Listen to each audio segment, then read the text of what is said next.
Salut à toi, j'espère que tu vas bien et que ton week-end a été doux, tout comme le mien. Et oui, c'est lundi matin, il est 10h30 et c'est Chronique Imo comme chaque semaine.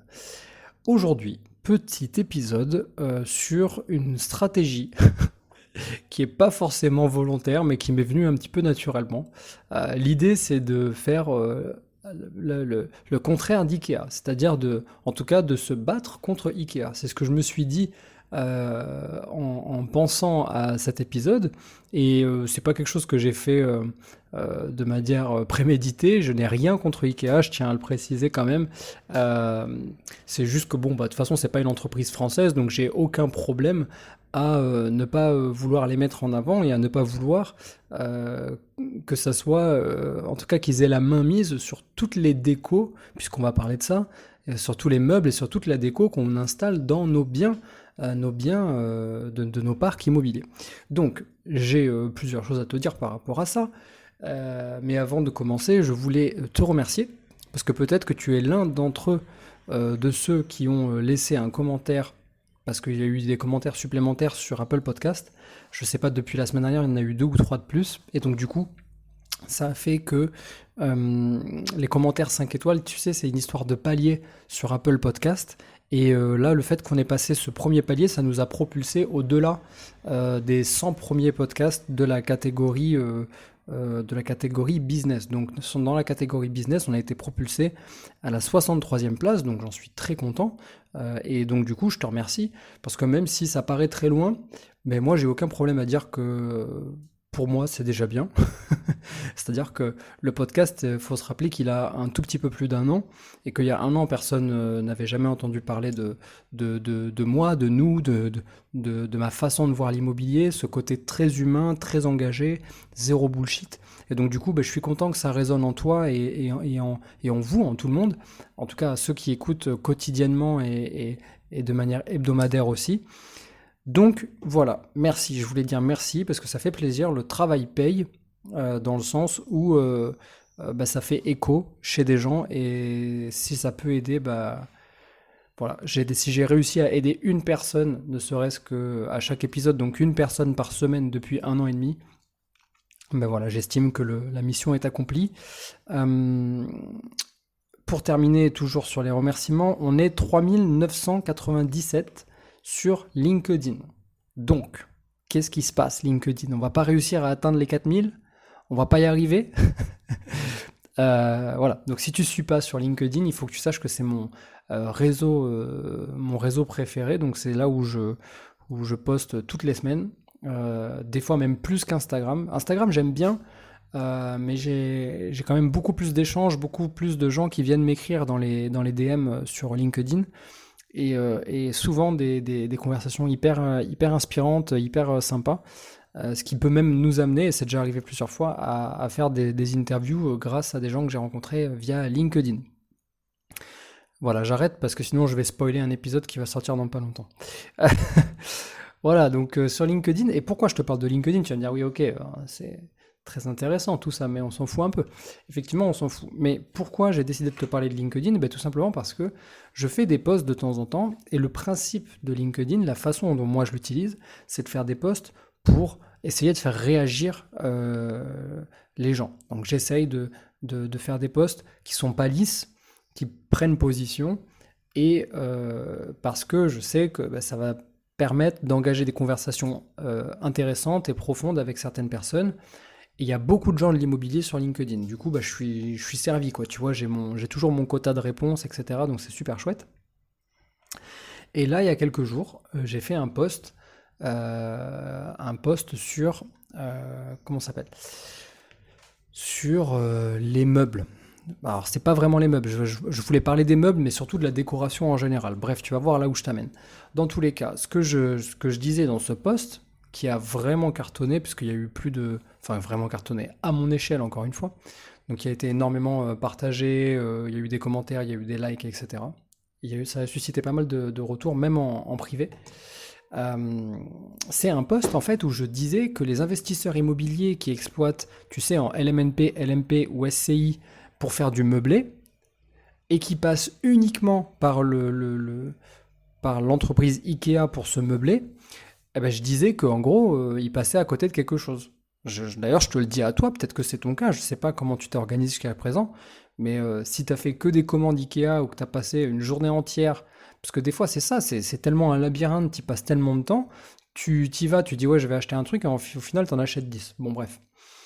Donc si tu ne passes que par Ikea, parce que tu dis que c'est la solution gain de temps, entre grosses guillemets, parce que c'est pas vraiment vrai, ben, tu passes vraiment à côté de quelque chose. Et c'était le début de mon message. Et je sais que ça a porté aussi parce que j'ai une vraie conviction euh, par rapport à l'immobilier tel que je le vois. C'est-à-dire que moi, j'imagine que l'immobilier, aujourd'hui, s'il n'a pas d'impact positif, ben, il n'a pas vraiment d'intérêt. Parce que si on fait de l'immobilier comme les propriétaires bailleurs le faisaient il y a 10, 20, 30, 40 ans, bah ça nous donne dans 10, 20, 30, 40 ans un marché immobilier qui sera pareil, qui stagnera dans son caca, c'est-à-dire toujours les mêmes meubles, toujours les mêmes cuisines pourries, toujours les mêmes trucs de mauvaise qualité qui se détériorent, et du coup les propriétaires qui n'ont plus le budget puisqu'ils auront déjà rénové mais de mauvaise qualité. Et donc du coup, bah, dans 10, 20, 30, 40 ans, ça donne des gens qui sont mécontents et une recrise du logement par-dessus la crise. Donc voilà, ça fait un cycle, voilà, tous les 30 ans, un cycle où on dit que le logement, c'est un problème. D'ailleurs, pour ouvrir une petite parenthèse par rapport à ça, je sais pas si tu es très connecté à la politique. Moi, c'est pas mon cas, mais quand même par rapport au logement, j'essaye par rapport aux lois qui passent, etc. À chaque fois que le gouvernement ouvre la bouche par rapport au logement, j'essaye de me tenir au courant. De toute façon, j'ai pas mal de, tu sais, je suis inscrit à pas mal de newsletters de sites juridiques pour me le rappeler. Mais je me rappelle aussi très bien qu'à chaque fois qu'il y a un nouveau président qui passe, l'une de ses premières prises de parole, c'est toujours pour dire qu'il va régler le problème du logement en France. Entre guillemets, problème parce que dans d'autres pays, vu de l'extérieur, ils ont peut-être pas forcément l'impression qu'on a un problème. Mais c'est un autre sujet. Et donc du coup, c'était le cas avec Sarko, c'était le cas avec Hollande, et c'est le cas avec Macron. Ils ont tous dit qu'il y avait un problème du logement, qu'il fallait rénover le logement, qu'il fallait que le logement soit plus abordable, qu'il y en ait plus, qu'il fallait détendre le marché, parce qu'il est trop sous tension. Et je pense que tu es d'accord avec ça. On le voit dans quasiment toutes les grandes villes et les villes moyennes en France. Ça devient difficile de se loger pour beaucoup de gens. Bon, maintenant que le constat est dit, qu'est-ce qu'on fait? Eh ben, c'était juste une parenthèse en fait. Il n'y a pas grand-chose à dire, j'ai pas envie de prendre position par rapport à ça. C'était juste histoire de te dire en fait, on sait que le logement, si on fait pas des belles rénos, si on fait pas les bons choix au moment de la réno, ben, il stagnera et ça va faire une boucle, c'est ce que je te disais, ça va faire un cycle où le logement, ben, il va jamais en fait s'améliorer et au contraire, il va même avoir tendance à se détériorer. Donc du coup, je raccroche les wagons maintenant par rapport à mon post qui a suscité beaucoup d'attention sur LinkedIn. Parce que franchement, je comprends, tu vois. C'est tellement plus simple d'aller chez Ikea et comment dire, de faire une fois pour toutes ta commande, que en fait, ça en devient presque grisant. Tu te dis, oh, mais en fait, ça serait stupide de faire autrement. Sauf que derrière, il y a d'autres engagements, tu vois. Il y a d'autres choix qui sont possibles si tu veux rester en accord avec tes principes. Et donc ça va vraiment dépendre de toi. Donc là, on parle plus d'humain que de pure location, de pure rentabilité de ton logement, tu vois, de tes mètres carrés. Là, je vais te parler de toi. J'ai envie de savoir, c'est quoi ton engagement, c'est quoi ton objectif. Ok, tu veux faire du cash flow, ok, tu veux arrondir tes fins de mois, peut-être que tu veux remplacer ton salaire, et peut-être même que tu as un objectif à, je sais pas, 3, 5, 10 ans pour arrêter de travailler en tant que salarié, vivre de tes rentes et démarrer une activité peut-être d'entrepreneur en solo ou autre chose. Peut-être que tu as un rêve comme ça. Mais est-ce que profondément par rapport à l'immobilier, tu as envie de faire changer les choses? Est-ce que tu as envie de faire bouger les choses? Parce que crois-moi, c'est pas en achetant tous tes meubles chez Ikea que tu vas y arriver hein, à faire bouger les choses. C'est pas du tout comme ça. Moi, j'ai deux engagements. Comme ça, je le partage. Il n'y a pas de bullshit. Je prends position. Et si tu n'es pas d'accord avec moi, bah, tu n'hésiteras pas à me le dire en commentaire. Ma première position, c'est que je veux rester économique. Ça veut dire quoi? Ça veut dire que je ne veux pas me ruiner. Je ne veux pas aller taper des matériaux. J'ai pas envie de me faire saigner façon les matériaux un peu plus que tu vas trouver chez Ikea et Leroy Merlin, où en réalité, ils se margent comme des porcs.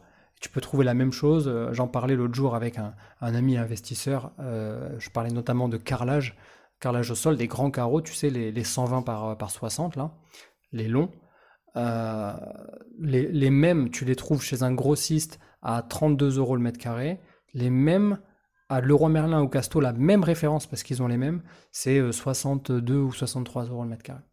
Donc quasi, voilà, donc c'est le double. Et voilà, donc tout ça pour te dire, moi je veux rester économique, ça c'est mon premier engagement. Et mon deuxième engagement, c'est avoir une démarche à impact positif. Donc qu'est-ce que ça veut dire une démarche à impact positif? Ça veut dire que je veux pas aller sur des matériaux qui ont une obsolescence entre grosses grilles, parce que c'est pas du matériel, c'est pas de l'high-tech, donc j'ai compris que c'est pas de l'obsolescence comme un ordinateur ou une télé, mais elle est quand même programmée. Le fait de ne pas utiliser des matériaux qui durent dans le temps, c'est une sorte de programmation de l'obsolescence de tes meubles, tu vois ce que je veux dire? Et donc du coup, moi j'ai acheté des meubles chez Ikea ou chez des concurrents, etc. Mais c'est sûr que je le referai plus. En fait, je veux plus faire ça.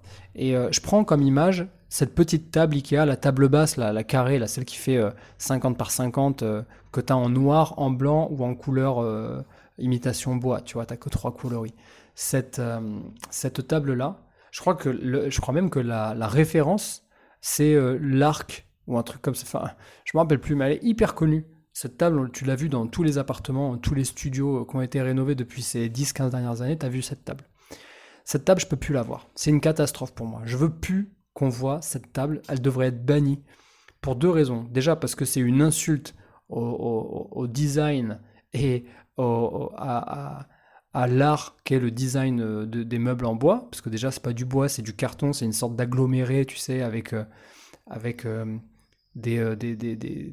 espèce de champ imitation bois qui est collé par-dessus. C'est dégoûtant. Et la deuxième raison, c'est que là, à chaque fois que tu as un locataire qui part, il faut la jeter et la remplacer, tu vois. Donc pour le côté économique, ça va pas du tout, et pour le côté démarche à impact positif, bah, ça va pas non plus, parce que du coup, c'est une pollution supplémentaire. Donc tu vois, on peut aussi avoir un impact en choisissant correctement ses meubles. Il n'y a pas que sur la rénovation, il n'y a pas que sur le choix de la laine de verre ou de la climatisation, tu vois. Il n'y a pas que ça. Donc pour rester économique, qu'est-ce que tu peux faire? Il y a plusieurs choses. La première, c'est faire un benchmark des meilleurs prix par catégorie de fourniture et de meubles. Donc moi, je fais deux tableaux, un tableau fourniture, un tableau meuble. Enfin, dans ma tête, hein, ce que je veux dire, c'est que je fais une liste. Et quand je décide de me lancer sur un projet, je me fais une première liste comme ça de qu'est-ce que je dois acheter d'un côté fourniture. Donc évidemment, moi, c'est ma façon de faire parce que je veux aller acheter les fournitures, parce que j'ai pas envie de me faire douiller par mes artisans. Parce que même que tu les connais, des fois, tu es obligé de prendre des gens que tu connais pas. Et au lieu de passer à Leroy Merlin, ils vont à Point P. Ils s'achètent la même chose une fois et demi le prix, tu vois. Donc c'est hors de question. Et en plus, pour les meubles, donc là, c'est pareil, je me fais un benchmark des différents magasins. J'essaye de prendre des magasins qui font partie de chaînes françaises. Donc j'ai pas honte de dire que j'achète des meubles de temps en temps chez But et chez Conforama. Mais par contre, des fois, d'ailleurs, à chaque fois, dans chacun des appartements, je vais chercher une pièce chez Maison du Monde ou un concurrent. Bon, voilà, je t'ai dit Maison du Monde parce que c'est le premier qui me passe, mais en réalité, je ne regarde pas vraiment la marque. Je vais surtout aller dans un magasin où on peut avoir une pièce qui va déclencher un peu le coup de cœur, une pièce neuve de préférence qui va aller déclencher le coup de cœur. Mais tu vas voir ce qui vient après, c'est encore plus intéressant parce qu'on n'est pas obligé d'aller sur du neuf. Bref, donc je fais ce benchmark, même s'il est fastidieux, il est quand même redoutablement efficace, faut le dire. Tu vois, il est à un moment donné, une fois que tu as donc benchmarké, ça veut dire que tu vas faire une comparaison, tu vas lister les magasins, ensuite tu vas lister ce que tu as besoin, tu vas regarder sur tous les sites de ces magasins, tu n'as pas besoin de te déplacer dans la boutique, hein, tu as compris? Tu vas regarder ce qu'ils ont et tu vas forcément aller au choix qui correspond en fait au croisement entre l'économie et le meuble pas trop pourri. C'est sûr que si tu prends pas la table Ikea sous prétexte qu'elle vient d'Ikea, mais que tu prends la même chez But, non, ça marche pas. C'est-à-dire que là, on va pas vraiment là où je veux aller, tu vois. Mais par contre, une penderie qui sera fixée au mur, qui bougera pas pendant 10 ans, on sait que normalement, là, il ne se passe rien, tu peux la prendre chez But. Je vois pas ce que ça change, tu vois, c'est pas problématique foncièrement. Bon, ça c'était un premier point. Et bien que ça soit fastidieux, enfin, moi je trouve que c'est efficace de faire comme ça. C'est ce que je fais. D'ailleurs, j'ai fait un tableau pour moi, un tableau Excel qui est tout bête, hein, qui est très très simple.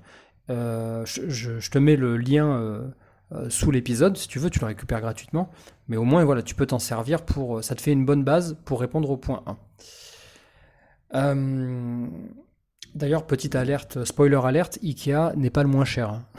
Je te le dis tout de suite. J'ai mis le lien dans le tableau pour chaque ligne, en fait, pour chaque soit fourniture de rénovation, soit meuble. J'ai mis un ou plusieurs liens du meuble directement sur le site internet, ça te l'envoie directement sur le site internet. Donc tu n'as plus qu'à cliquer ou juste tu passes ta souris dessus et ça te montre la photo du meuble en question. Bon, voilà. Ça, c'est un premier point. Euh, D'ailleurs, chez Ikea, juste pour revenir, parce que tout à l'heure je t'en parlais, ils te vendent un produit moins cher. En fait, la technique, c'est redoutable, hein, franchement, c'est très très fort. Ils ont un marketing de l'espace chez Ikea. En fait, ils savent qu'il y a des produits qui sont, sur lesquels ils sont imbattables. Ils font peut-être même qu'ils ne gagnent pas d'argent dessus, mais c'est pas grave en fait pour eux. Je t'explique. Ils te font un produit qui t'est indispensable, où tu sais que dans chaque appartement, il te faut un produit. Et c'est pour ça que ça cartonne cette petite table base dont j'arrête pas de parler. Parce que tu te dis, bon, ben, on ne sait pas quoi foutre, on n'a pas envie de mettre d'argent supplémentaire dans une table basse, et donc du coup, ben, ils te vendent ça. Je crois qu'elle est à 15 ou 20 balles, tu vois, chez eux. Je sais plus. Euh, mais ça, c'est le piège, en fait. Donc eux, leur piège, c'est la petite table basse qui coûte que dalle. Et étant donné que tu vas là-bas, eh ben, tu vas acheter tout le reste au passage. Et le reste, lui, ben, il est plus cher qu'ailleurs. Voilà. Donc il y a un produit qui est vraiment pas cher, un produit d'appel, comme on dirait en marketing, c'est un hameçon, et une fois qu'ils t'ont hook, l'hameçon, eh ben, il n'a plus qu'à mouliner, il te fait passer dans les allées, tu vois, et quand tu arrives à la caisse, tu t'en rends pas compte, mais tu as déjà 3 sacs remplis à ras-bord, plus les commandes de ce que tu dois aller chercher au retrait.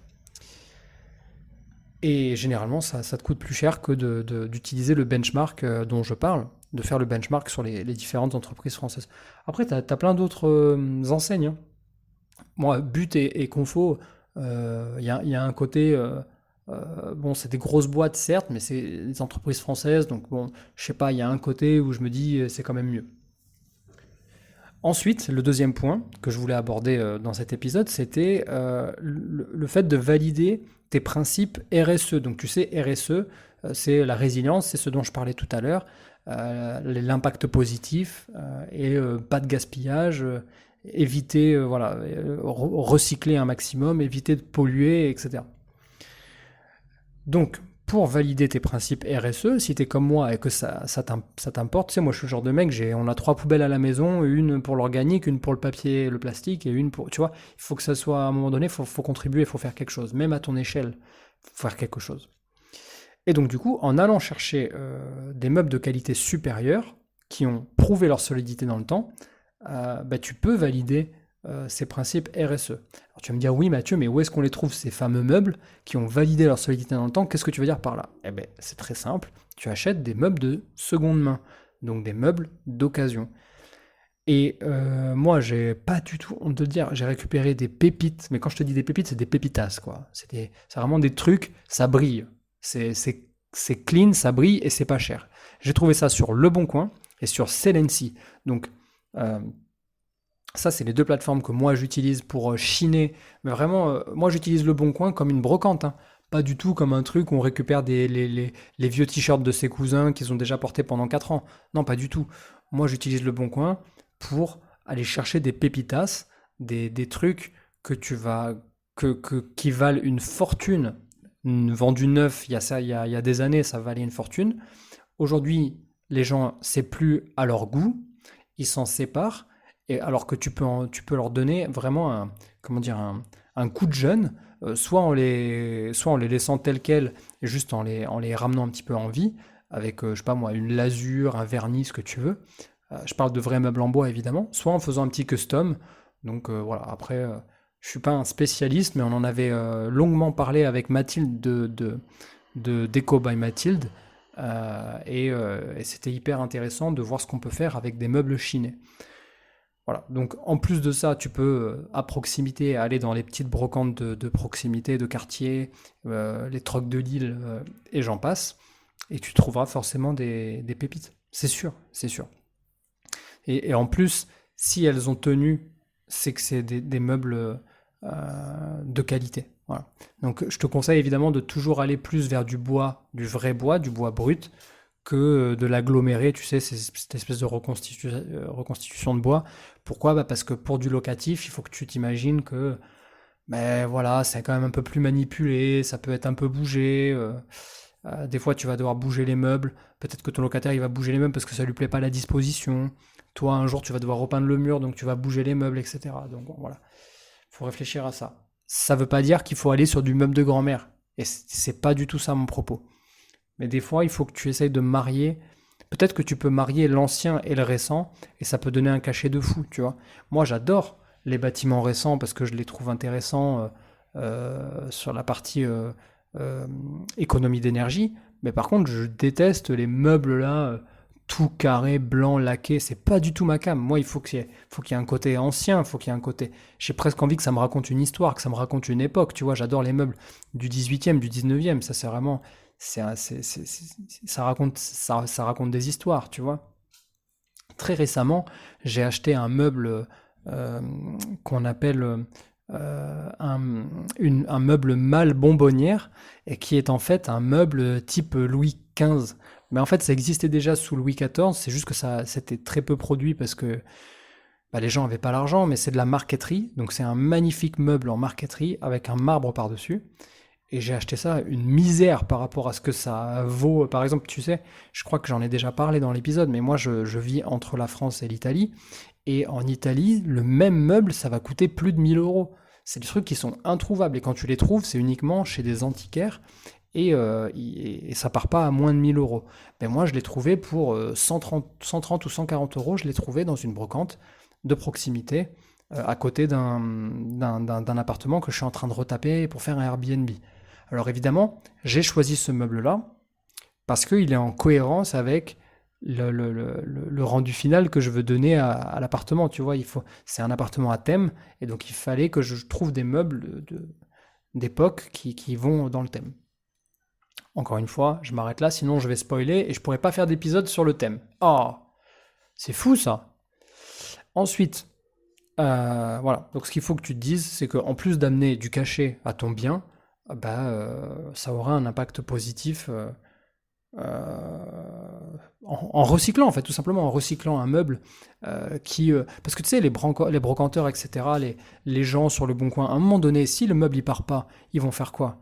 À force de baisser, baisser, baisser, un jour, ils vont pas baisser le prix, ils vont le mettre à la poubelle, le meuble. Et ça, c'est dommage. Ça, c'est dommageable. Voilà. Donc voilà. Sans oublier que tu vas faire des affaires en or, hein, ça va de soi. Tu vas acheter, je t'en parlais tout à l'heure, là, la différence, 130 000. Tu vois, tu fais le ratio, c'est incroyable. Je l'ai payé pour un dixième de son prix, quoi. De ce que ça vaut vraiment. Voilà.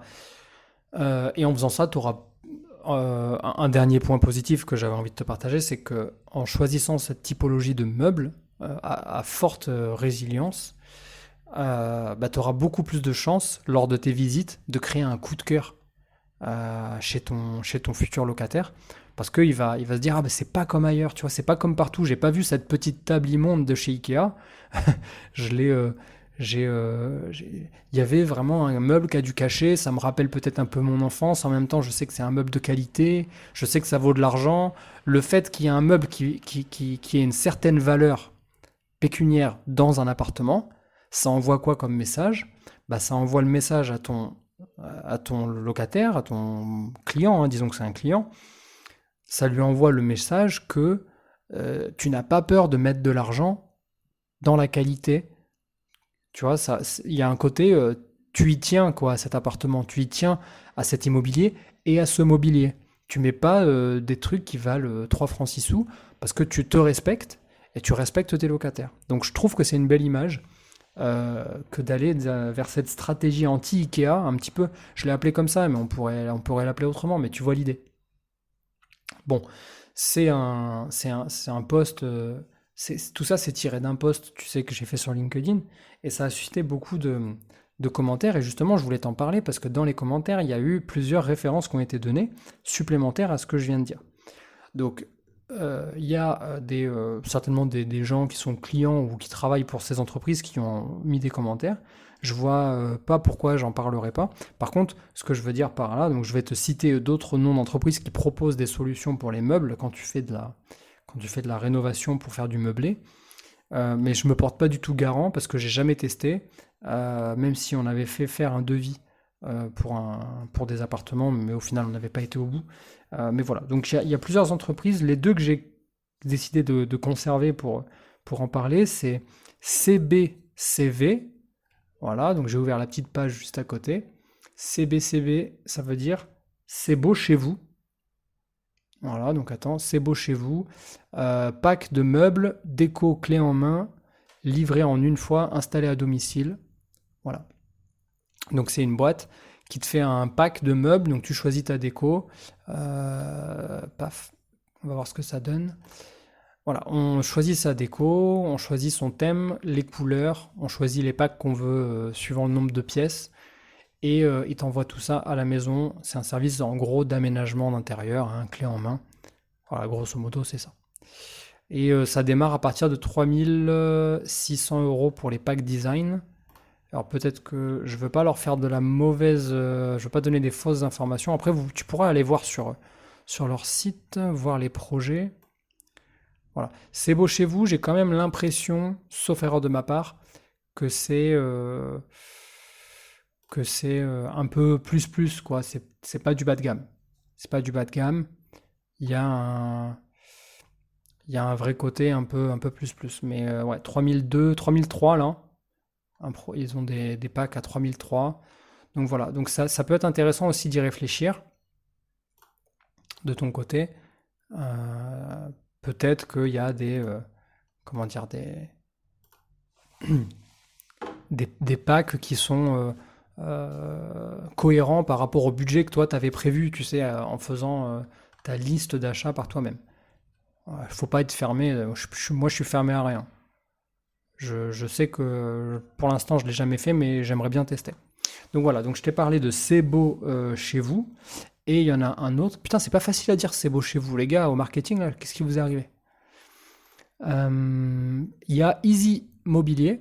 Donc là, je pense que c'est beaucoup plus connu. À mon avis, c'est le leader. Easy Mobilier. Et c'est chez eux qu'on avait fait des packs, je crois. Non, peut-être pas. Donc pour les studios, eux, ça démarre à 1950 € le pack. Il y a 7 thèmes disponibles. Pour les T2, 2750 €. Tout ça, c'est personnalisable. Et pour les T3, 3600 €. Après, ça augmente. T4, 4400 €. T5, 5300. Tu vois, quand tu as un T5, là, quand tu commences à faire de la coloc en T5, T6, un T6, c'est 6000 €.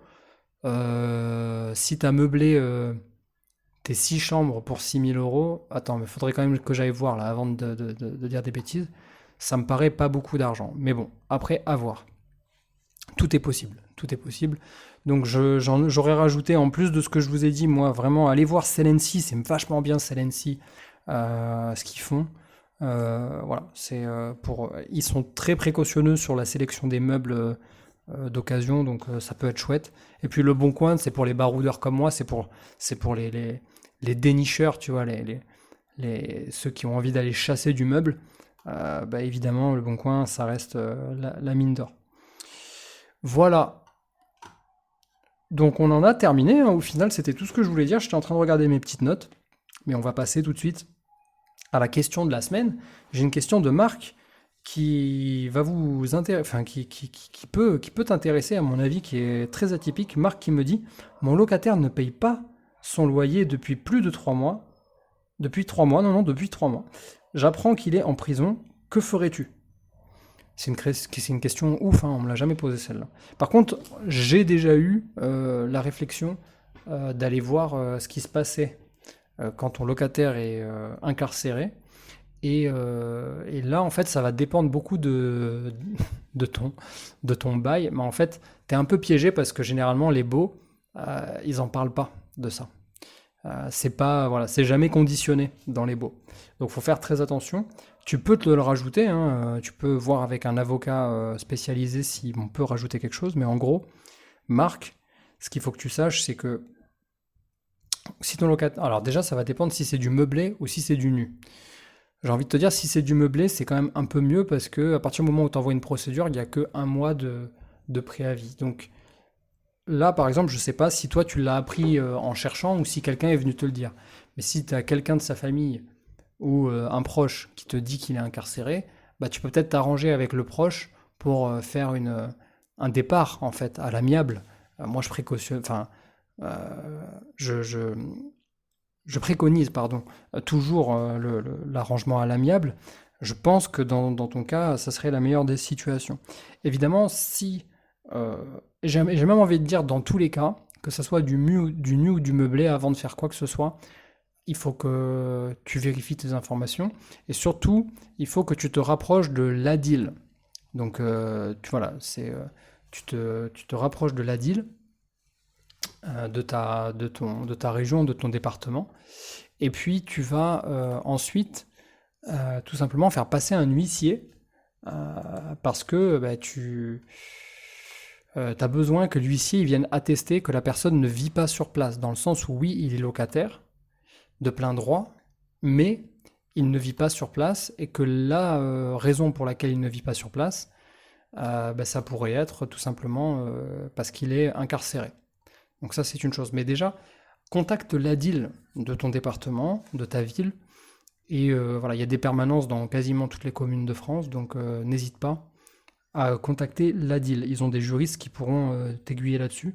Et ensuite, je pense que la voie rapide, c'est tu fais passer un huissier pour constater que la non-présence en fait du locataire, plus le non-paiement. Donc lui, il va déposer des courriers en main propre, il va aussi envoyer des recommandés.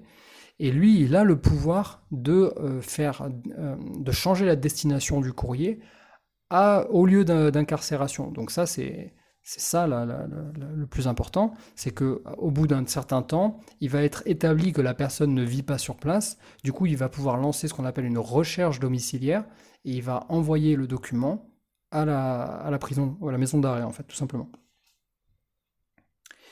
Voilà pour ta question. Et je pense que elle est atypique et en même temps, c'est vrai que ça peut arriver, hein. Ça peut arriver presque à n'importe qui. Au final, on se dit, c'est forcément un voyou, mais pas forcément, quoi. Tu sais, des fois, tu fais des bêtises dans le sens, sans t'en rendre compte, tu peux commettre un accident de la route. Bon, je dis pas, je parle pas d'une pierre palmade, hein, je parle d'autre chose. Je sais pas, tu fais une bêtise, tu roulais trop vite, je sais pas, tu tues quelqu'un. Tu peux aller en prison, hein. Tu sais, alors que tu peux être une très bonne personne en dehors de ça et t'as commis une erreur, tu vois ce que je veux te dire?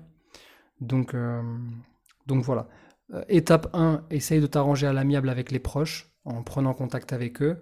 Dans le même temps, prends contact avec l'ADIL la plus proche. Et une fois que tu as eu l'ADIL qui t'ont renseigné, je pense que de toute façon, ils te diront de faire appel à un huissier pour constater que la personne ne vit pas sur place. Et ça serait la voie rapide vers ben, un état des lieux de sortie avec un proche, tout simplement. Allez, on en a terminé pour l'épisode du jour. Juste avant de vous quitter, là, les amis, je voulais vous parler d'un livre que je suis en train de lire. J'en suis à un peu plus de la moitié. Là, je l'ai bien entamé. Je ne l'ai pas terminé, mais très franchement, ça fait déjà 4 semaines que je me dis il faut que je vous le recommande. La dernière fois, j'ai oublié. Mais là, il faut absolument que je vous parle du livre qui s'appelle Devenir riche sans argent de Nicolas Popovic aux éditions Mad Jack. C'est un livre important. Voilà, c'est comme ça que j'ai envie de le définir. J'ai pas envie de rentrer trop dans le détail. Il y a une première partie du livre qui est qui permet de bien situer qui est notre personnage, parce que il nous parle de son histoire et il nous donne beaucoup de choses sur l'immobilier et aussi sur l'entrepreneuriat. Je pense qu'il le sait, je pense qu'il n'a pas voulu faire un livre sur l'entrepreneuriat bien malgré lui, j'ai envie de dire, malgré lui. Mais c'est très bon, ça fait du bien à lire et il y a beaucoup de valeur. Et tu sais, j'ai un combat à l'intérieur de moi, j'ai un combat sur, tu sais, les gens qui te vendent des trucs à des prix exorbitants. Et là, le livre de Nicolas, qui s'appelle donc Devenir riche sans argent. Tu dois pouvoir le trouver, je pense, sur Amazon. Ben, je vais le chercher, je mettrai un lien dessous si si tu veux le choper. Ça coûte 24,90 €. J'ai pas fini le livre et malgré mes 12 ans d'expérience dans l'immobilier, je suis très très très content de l'avoir lu parce qu'il y a il y a des vrais trucs euh, que tu peux pas avoir ailleurs qu'avec un investisseur de son calibre, de son niveau. Voilà. Je vais pas faire son curriculum vitae, tu pourras trouver ça sur internet très facilement. Nicolas Popovic, c'est un mec qui a énormément de biens immobiliers, un petit peu partout, quelqu'un de très smart, qui a une vraie belle vision de l'entrepreneuriat dans l'immobilier. Et, euh, et voilà, donc son livre, il est inspirant et en même temps, il est très pratique, il va te donner des vrais trucs. Donc ça fait plaisir. Et j'avoue que j'en avais pas beaucoup entendu parler. Moi, en fait, on a un ami en commun avec Nicolas, et c'est lui qui m'avait parlé de son livre la première fois, qui me l'a offert d'ailleurs, c'est lui qui m'a offert son livre. Donc, euh, donc voilà les amis, Devenir riche sans argent, de Nicolas Popovic aux éditions Madjack. Et c'est pas, voilà, j'espère un jour l'avoir au micro, mais je l'ai pas encore, je lui ai même pas, il est même pas au courant, j'ai son livre, donc je lui dirai. Merci à toi d'avoir été présent et je te dis tout simplement à la semaine prochaine. Ciao ciao.